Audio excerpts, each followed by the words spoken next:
बच्चों, आज हम एक नए टॉपिक के बारे में जानकारी प्राप्त करेंगे। जो यहाँ पर लिखा हुआ है वैद्युत क्षेत्र की तीव्रता। इसके लिए हमें ये जानना जरूरी है पहले कि वैद्युत क्षेत्र कहते किसको हैं। तो देखते हैं, किसी भी जैसे कोई आवेश है माना यहाँ पर, जैसे ये आवेश रखा हुआ है, ये आवेश है, बिंदु O है, यहाँ पर एक आवेश रखा हुआ है, इसे हम प्लस Q, कैपिटल Q आवेश कह रहे हैं। इस आवेश के चारों ओर एक क्षेत्र बनता है। जिस क्षेत्र पर यदि कोई दूसरा आवेश लेके आए तो वह आवेश इस आवेश के प्रभाव का अनुभव करता है। तो इस आवेश के चारों ओर का वह क्षेत्र कहलाता है हमारा वैद्युत क्षेत्र। ठीक है ना। उस क्षेत्र में जब हम किसी आवेश को लाते हैं तो उस आवेश पर बल लगता है।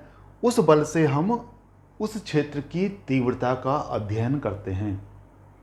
यदि हमारा लाया गया आवेश एकांक हो, मतलब उसका मान 1 हो, तो ऐसी अवस्था में उस एकांक आवेश पर कार्य करने वाले जो बल है, हमारे जो बल कार्य करेगा उसमें, उस बल को ही हम इस आवेश के वैद्युत क्षेत्र की तीव्रता कहते हैं।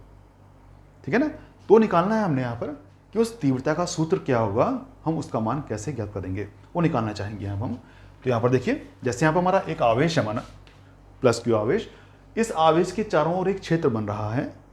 उस क्षेत्र में हमने एक आवेश रखा है, लेके आए हैं हम एक आवेश को, जो आवेश यहाँ पर रखा हुआ है हमारा, जो बिंदु P पर है। इस आवेश को बोल रहे हैं हम Q0, और नॉट से इसलिए शो करा हमने क्योंकि हम इसमें खास तौर पर इसमें प्रैक्टिकल कर रहे हैं, प्रयोग कर रहे हैं। तो इसको नाम देते हैं हम टेस्टिंग चार्ज या परीक्षण आवेश। ऐसा आवेश जिस पर हम परीक्षा कर रहे हैं, टेस्ट कर रहे हैं, उसे हम टेस्टिंग चार्ज या परीक्षण आवेश कहते हैं। उसको हमने देखिए यहाँ पर हमने रख दिया है। सामान्य आवेश है ये, नाम इसको इसलिए दिया है क्योंकि इसमें हम टेस्ट कर रहे हैं, टेस्टिंग चार्ज कह दिया इसको हमने। ठीक है ना। अब इस आवेश पर इस क्षेत्र के द्वारा, क्योंकि ये दायरा हमारा बन रहा है इसका ही है, उस दायरे पर हमने यहाँ पर आभासी रूप से हम शो कर रहे हैं, इसको दिखाया नहीं इसको हमने, लेकिन चारों ओर बनता है दायरा हमारा, यहाँ भी बनता है, यहाँ भी बनता है, सब जगह बनेगा।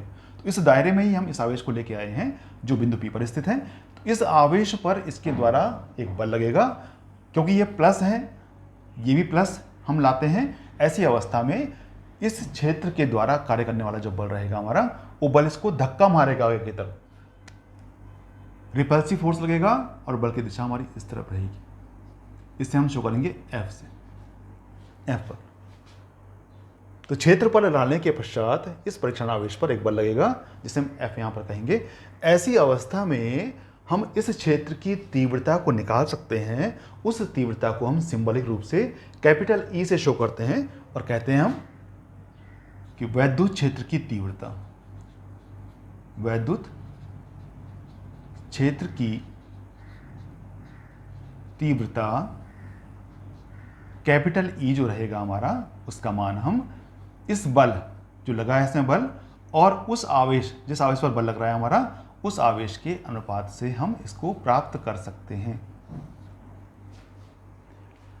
तो इसे हम कैसे डिफाइन करेंगे? इसे हम करेंगे डिफाइन इस तरह से कि किसी वैद्युत क्षेत्र में रखे या लाए गए परीक्षण आवेश पर कार्य करने वाले बल तथा लाए गए परीक्षण आवेश के अनुपात को उस वैद्युत क्षेत्र की तीव्रता कैपिटल E कहते हैं, है ना। तो यहां पर हमने शो कर दिया इसको E = F/Q0, समीकरण नंबर 1, जो यहां पर वैद्युत क्षेत्र की तीव्रता को डिफाइन कर रहा है, दिखा रहा है।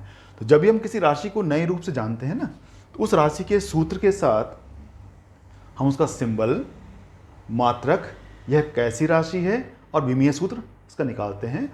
सूत्र हम निकाल चुके हैं, प्रतीक हमें मालूम हो गया है इसका। अब निकालना है इसका हमने मात्रक। तो इसका जो मात्रक रहेगा हमारा, उस मात्रक के लिए हम इस राशि के पहले पहले सूत्र का यह हम प्रयोग करेंगे। मात्रक रहेगा हमारा यहाँ पर, देखिए जो राशि हमारी है E, ऊपर हमारा F है, F को हम शो करते हैं न्यूटन से। मात्रक न्यूटन रहता है इसका, बटे क्या है हमारा मात्रक इसका, कूलाम। तो न्यूटन बटे कूलाम, यह ऐसे बोलते हैं, न्यूटन प्रति कूलाम शो करते हैं इसको हम N प्रति कूलाम, न्यूटन प्रति कूलाम, N/c, चाहे लिखो उसको आप न्यूटन प्रति कूलाम, या लिखिए इसको N/c। ये मात्रक बन गया इसका। अब एक बचा है हमारा विमीय सूत्र। तो विमीय सूत्र के लिए जो हमारा सूत्र रहेगा, उस सूत्र की राशियों के विमाएं लिखने के पश्चात उसे हल करने के बाद हम इसका विमीय सूत्र प्राप्त कर लेंगे। ऐसी अवस्था में जो हमारा यहाँ पर सूत्र है ना, इसमें F हम लिखेंगे, इसमें E का, पहले E का है, E का विमीय सूत्र बराबर F का विमीय सूत्र बटे Q0 का विमीय सूत्र। तो मिलेगा इससे हमको F का होता है हमारा mLT-2, Q का होता है हमारा AT। दोनों को हम सॉल्व करेंगे तो जो परिणाम मिलेगा हमको, इसको भेजेंगे ऊपर, मिलेगा हमको यहां पर mLT, एक ऊपर गया तो T 2 पहले से ही था, ये 3 हो गया, -3, A भी गया ऊपर, वो -1 हो जाएगा। तो इसका विमीय सूत्र है। इसके अलावा हमें यहाँ पर निकालना है कि ये राशि कैसी है। ये राशि एक सदिश राशि है, क्योंकि यहाँ हमारा ना ये जो सूत्र बन रहा है, सूत्र में ये Q0 है हमारा अदिश राशि, लेकिन F हमारा सदिश राशि है। तो सदिश राशि में यदि अदिश का या अचर राशि का, अचर पद का या विमाहीन पद का गुणा करें या भाग करें, ऐसी अवस्था में जो राशि हमें मिलती है, तो राशि मिलेगी हमको सदिशी मिलेगी। ये हमने फर्स्ट ईयर में पढ़ा हुआ है। ऐसी अवस्था में ये ई जो बनेगा हमारा, ई वेक्टर राशि है बराबर F वेक्टर अपॉन Q0, ये हो जाएगा हमारा। ये सदिश रूप हो गया इसका हमारा, ये सदिश रूप, सदिश रूप, ठीक है ना। तो समीकरण नंबर 1 सिंपल रूप, नंबर 2 सदिश रूप हमने शो कर दिया। लेकिन इस सूत्र का महत्तम प्रयोग, इस सूत्र का महत्तम प्रयोग हम वहां करते हैं जहां हमें लाए गए आवेश पर कार्य करने वाले बल का मान निकालना होता है। जैसे जो हमारा सूत्र ये बन रहा है ना, समीकरण नंबर 1, इससे हम महत्तम रूप से E नहीं निकालते, हम ज़्यादातर निकालते हैं इस सूत्र से F का मान। तो इस सूत्र में जो हमारा F रहेगा, समीकरण 1 से हमें मिलेगा F = Q0E। नंबर 3, इस सूत्र से हम लाए गए आवेश पर कार्य करने वाले बल का मान प्राप्त कर सकते हैं, F = Q0E, ठीक है ना। तो इस सूत्र में, ये ऐसे सूत्र हमें ऐसे रूप में मिलता है जब हमें यहाँ पर लाए गए आवेश की उस आवेश से डिस्टेंस न दे रखी हो जिस आवेश का वहाँ पर क्षेत्र बन रहा है। दूरी ना दिए होने पर सामान्य रूप हमारा रखा है, इसमें डिस्टेंस नहीं दे रखी है, कहाँ रखा है नहीं मालूम हमको, रखा है इसके पर क्षेत्र में रखा है ये मालूम है हमको। तो ऐसे हम इससे मान निकालेंगे इसका, है ना। लेकिन यदि डिस्टेंस दे रखी होगी, ऐसी अवस्था में इससे मान नहीं निकालेंगे। उसके लिए हमारा सूत्र दूसरा बनता है जहाँ हमें इसका दूरी दी गई हो।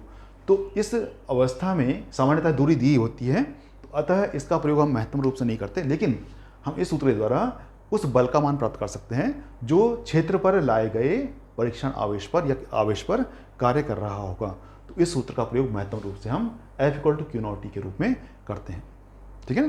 तो ये हमारा टॉपिक था आज का, विद्युत क्षेत्र की तीव्रता, वो आपने जान लिया होगा। उम्मीद है आपको पसंद भी आया होगा, आपको समझ आ गया होगा। आप इसको ढंग से पढ़ लें, आपको कोई डिफिकल्टी आगे नहीं होगी। तो आज के लिए इतना ही काफ़ी है। अब नेक्स्ट जो हमारा वीडियो टॉपिक रहेगा, उस टॉपिक को हम नेक्स्ट वीडियो में पढ़ेंगे। तब तक के लिए have a nice day and bye.